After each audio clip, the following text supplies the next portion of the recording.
चलिए, पिछली बार क्या हुआ कि इन टॉपिकों को, पहला टॉपिक हम पढ़ाएंगे क्रांतिक कोण, दूसरा टॉपिक आपको पढ़ाएंगे कोणांतरिक परावर्तन और इसकी आवश्यक शर्तें। ये यूपी बोर्ड 2024 में आया था। पिछले वर्ष जब मैं क्लास ले रहा था तो बच्चों ने कहा ये तो हाई स्कूल का मैटर है, हाई स्कूल का मामला है, हो सकता है ना आए। तो अगर आपकी किताब में ये टॉपिक है तो निश्चित तौर पर कहीं न कहीं इसकी महत्वपूर्णता प्रकाश से मिलती है। प्रकाश ऐसा एक सब्जेक्ट है, मतलब ऐसा टॉपिक है जिसकी पुनरावृत्ति अगर हम बार बार करें तो भी कम है। क्रांतिक कोण आपने हाई स्कूल में भी पढ़ा होगा, पढ़ा कि नहीं पढ़ा है? तो परिभाषा इसकी क्या होगी? सघन माध्यम में बना वह आपतन कोण, सघन माध्यम में बना वह आपतन कोण जिसके लिए विरल माध्यम में बने हुए कोण का मान 90 डिग्री हो, क्रांतिक कोण कहलाता है। सघन माध्यम में बना वह आपतन कोण जिसके लिए विरल माध्यम में अपवर्तन कोण का मान कितने डिग्री हो? 90 डिग्री। क्या कहलाता है? क्रांतिक कोण। क्रांतिक कोण कहलाता है। फिर से हम परिभाषा आपको याद कराएंगे। सघन माध्यम में बना वह आपतन कोण जिसके लिए विरल माध्यम में बने हुए अपवर्तन कोण का मान 90 डिग्री हो। 90 डिग्री को समकोण भी कहते हैं, जानते हो ना? 90 डिग्री हो, क्रांतिक कोण कहलाता है। दूसरे टॉपिक पे चर्चा करेंगे, ये आ गया था पेपर में, कोणांतरिक परावर्तन। ये भी हाई स्कूल का टॉपिक है लेकिन इंटर के पहले चैप्टर में है, प्रकाश के पहले चैप्टर में है ये, मतलब द्वितीय जो आपकी पुस्तक है। कोणांतरिक परावर्तन कह रहा है यदि आपतन कोण का मान क्रांतिक कोण से थोड़ा सा अधिक कर दे। क्रांतिक कोण का मान कितना डिग्री होता है? 90 डिग्री। इससे क्या करते हैं? थोड़ा सा, तो प्रकाश कहां नहीं जाता है?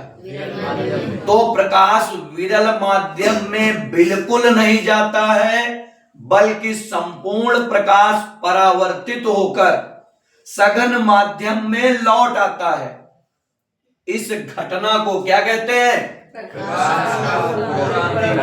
पूर्ण प्रकाश का पूर्ण आंतरिक परावर्तन। वही लिखा है, यदि आपतन कोण का मान क्रांतिक कोण से थोड़ा सा अधिक कर दें तो प्रकाश विरल माध्यम में बिल्कुल नहीं जाता, बल्कि संपूर्ण प्रकाश परावर्तित होकर सघन माध्यम में लौट आता है। इस घटना को, या प्रकाश की इस घटना को पूर्ण आंतरिक परावर्तन कहते हैं। आवश्यक शर्तें, जैसे कि कोचिंग्स में आने का नियम कि कॉलेज के बाद कोचिंग चलेगी। आवश्यक शर्त ये तो है नहीं कि ड्यूरिंग आप कॉलेज कोचिंग चलने लगी, ऐसा होता है क्या?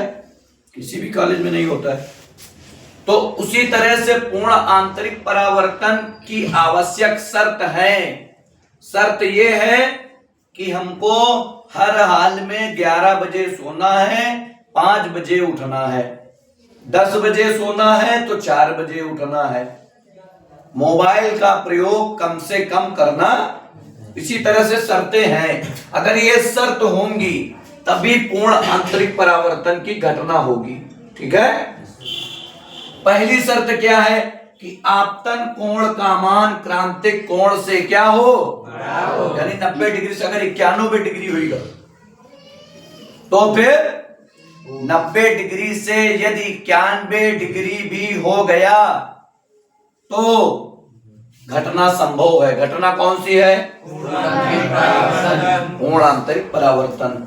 पहली घटना, मतलब पहली शर्त, आपतन कोण क्रांतिक कोण से बड़ा हो। दूसरी शर्त, प्रकाश सघन माध्यम से कहा जा रहा हो? ठीक है?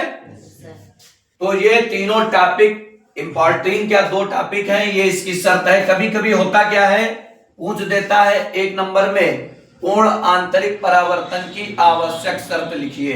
ठीक है, चलिए अब प्रैक्टिस आपको करना है, इनकी परिभाषा लिखना है हमसे अपने मन से, मैं हेडिंग बोल रहा हूं। ठीक है, ओके कर दो, जूम कर देना, इसको दिखाई दे इसमें। पहली लिखिए आप लोग अपने मन से क्रांतिक कोण।